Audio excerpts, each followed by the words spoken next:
हा विषय चित्ताचा आहे,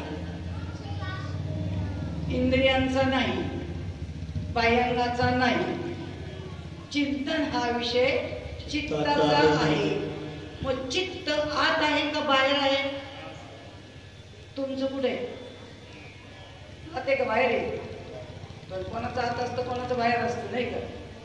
त्याचं बाहेर असतं समजून घ्यायचं. दूध उतू गेल्याशिवाय राहणार नाही, भाजी करपल्याशिवाय राहणार नाही, पोळ्या करपल्याशिवाय राहणार नाही, ते चुलीतला जाळ बाहेर गेल्याशिवाय राहणार नाही. केव्हा चित्त बाहेर असतं तेव्हा, आहे की नाही?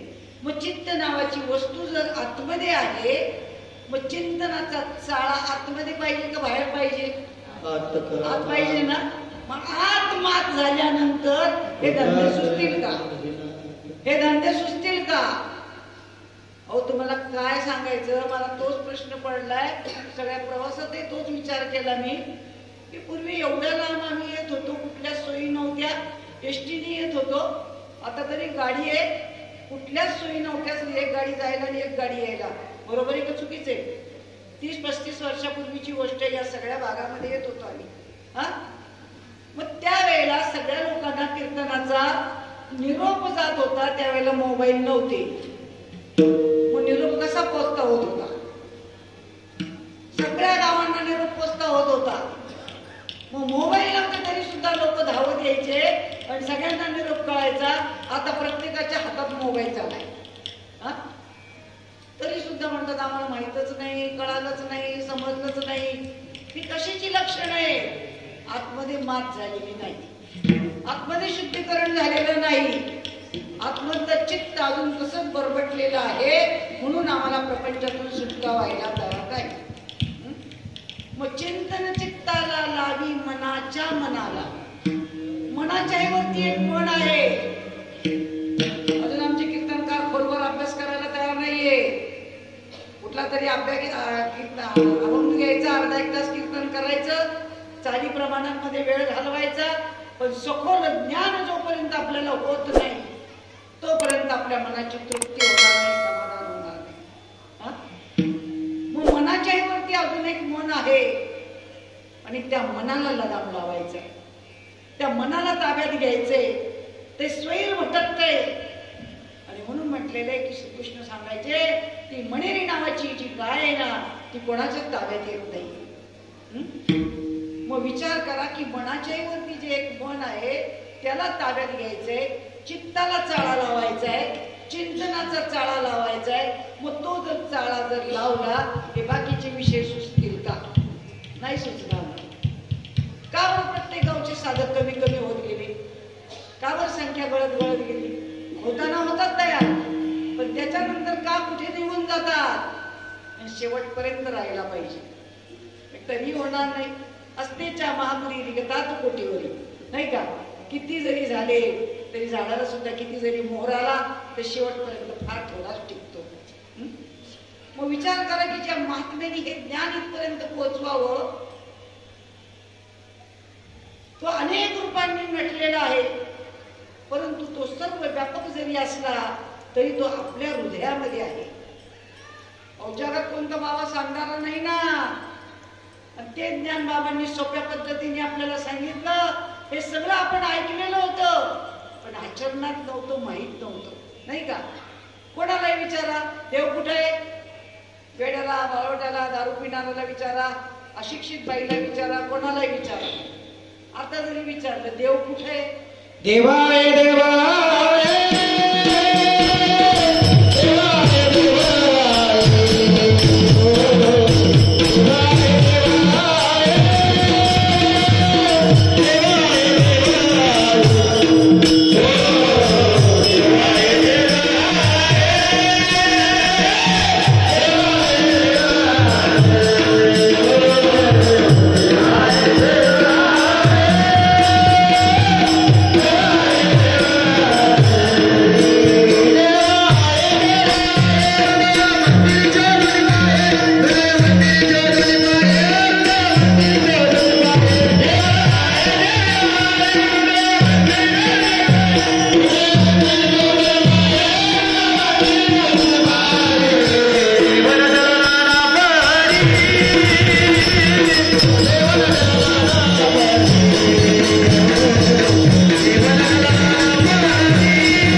सिनेमातलं गाणं आहे का काही आहे?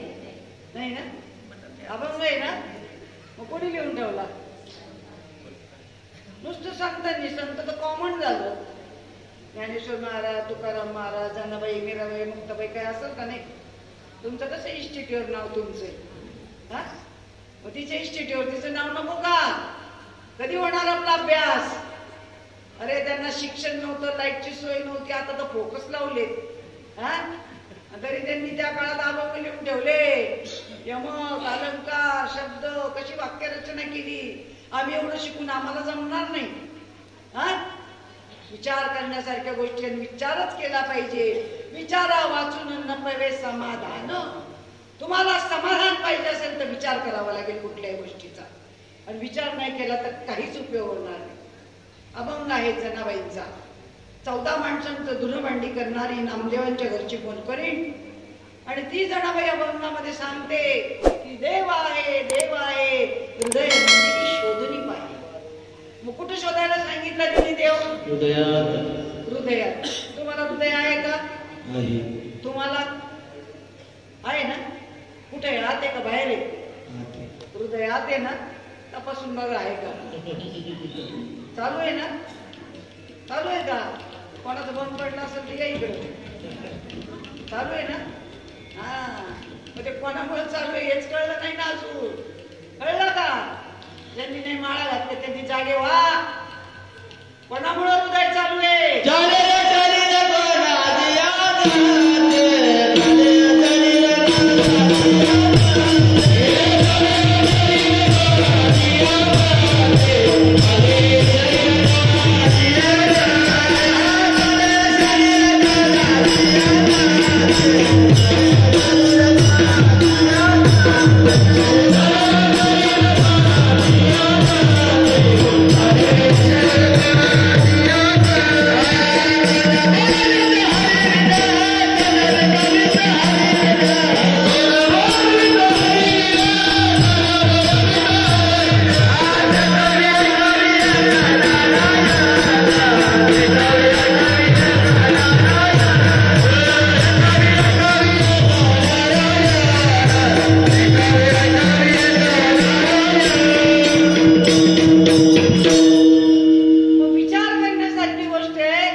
तो देव तुमच्या हृदयात आहे म्हणजे तुम्ही किती महान आहात.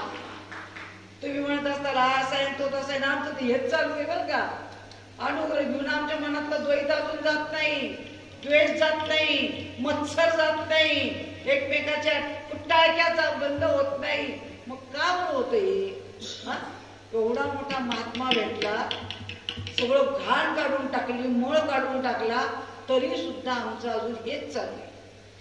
मग तुम्ही सांगा, ज्याच्या सत्तेने हा श्वास चालू आहे आणि तो ओतप्रोत परमात्मा भरलेला आहे की भरला घनदाट हरी दिसे, आणि तो ओतप्रोत भरलेला तुमच्या आमच्यामध्ये एकच आहे.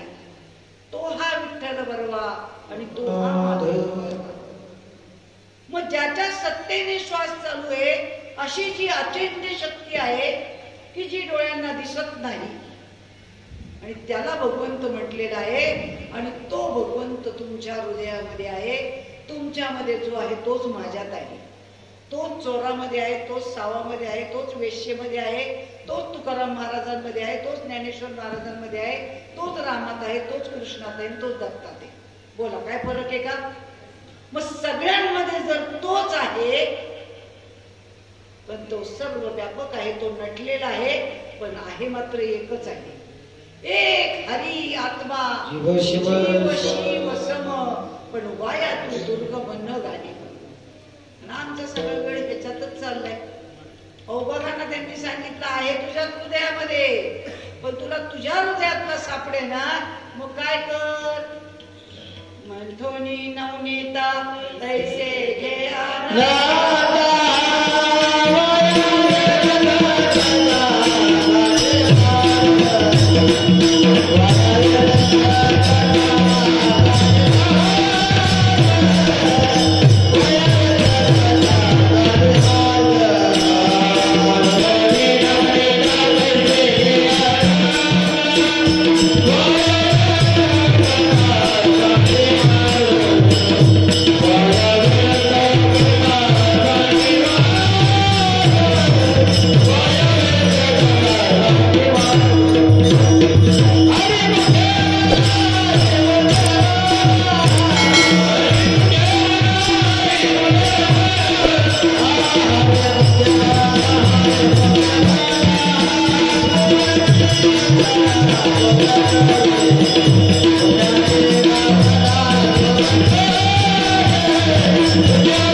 कशातला आहे?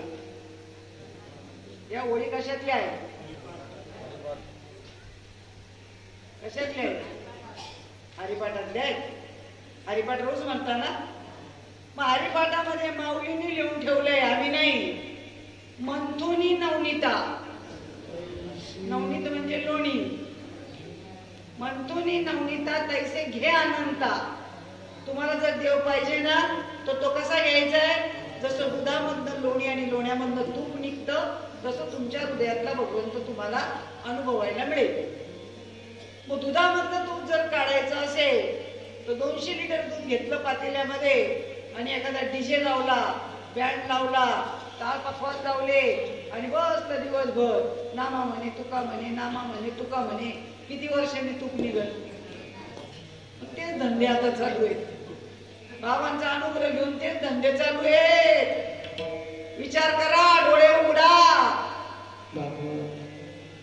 एखाद्या बाईला जर शरण गेला आणि तिला विचारलं, बाई तूप कसं काढायचं, तर ती सांगेल, दूध चुलीवरती तापवा, थंड करा, साय काढा, त्याच्यामध्ये विरजण घाला. विरजण माहितीये ना किती लागतं? एवढं एवढं. पण तुमच्याकडे जर घरात नसेल तर काय करावं लागतं? शेजारणीकडनं आणावं लागतं, नाही का? बंगलेवाली असली तरी, बंगला जरी बांधलेला असला ना, पण घरात जर विरजण नसेल तर शेजाऱ्याच्या बाईकडे वाटी घेऊन जावं लागतं की बाई चमचाभर विरजण द्या. मग हे विरजण तुम्हाला संतांकडे मागायला जायचे. संत तुम्हाला ते विरजण देतील आणि मग ते मुरायला ठेवायचे. आणि मग तुमचं तूप तयार होणार आहे आणि मग त्याचा भाव तयार होणार हा. मग ती साय काढली, त्याच्यात विरजण टाकलं, 8-10 दिवसांनी मंथन केलं, एका बाजूला लोणी एका बाजूला ताक. खाऊ वाटलं तर खा, नाही तर ताक फेकून द्या. आणि लोणी म्हणजे तूप नव्हे. मग ते पुन्हा अग्नीवरती तापायला ठेवा. 2दा अग्नी संपर्क दिला आणि मग लाल बुंद करकरीत गावरान तूप तयार झालं. त्याचा सुगंध दरवळला आणि दारावरती एक बाई विकायला आली. गावरान तुपे घ्यायचं का? आम्ही विचारलं काय भाव? तिने सांगितलं 600 रुपये किलो. तुपाचा भाव 600 रुपये किलो. मग आता लगेच आपण भांडं आणून घेऊन टाकणार का 1 किलो 2 किलो? त्याची परीक्षा आहे नाही का? मग कशी परीक्षा आहे? खाऊन पाहायचं, असं घ्यायचं, असं लावायचं आणि नाकाने वास घ्यायचा. चांगलं कान देऊन ऐका. हात आणि नाक याच्यामधला जो अदृश्य सुवास आहे, हात आणि नाक याच्यामधला जो अदृश्य सुवास आहे, त्याचा भाव 600 रुपये किलो. त्याला गावरान तूप म्हणतात. मग तुमचा भाव काय? एका जनार्दनी ऐसे अष्ट भाव उत्पन्न होतात. आणि मग तुकाराम महाराजांना सुद्धा झाले, साधू संतांच्या कृपेने झाले. गुरु केला, सद्गुरु केला, अनुग्रह घेतला, माळ घातली आणि नाम घेतल्याबरोबर त्याचा परिणाम झाला. तुकाराम महाराज सांगतात, कंठी प्रेम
आणि आपला एकत्रीकरण व्हावं, गाठभेट व्हावी, किती परम भाग्याची गोष्ट आहे. ते ज्ञान आहे, ओतप्रोत भरलेलं आहे. तुमच्यामध्ये पण आहे, पण ते बटन कुठलं चालू करायचं हे मात्र संत माहीत करून देतात. आणि मग त्यांची नागरी गाठ ज्या दिवशी होते तो दिवस मात्र परम भाग्याचा असतो. धन्यवाद.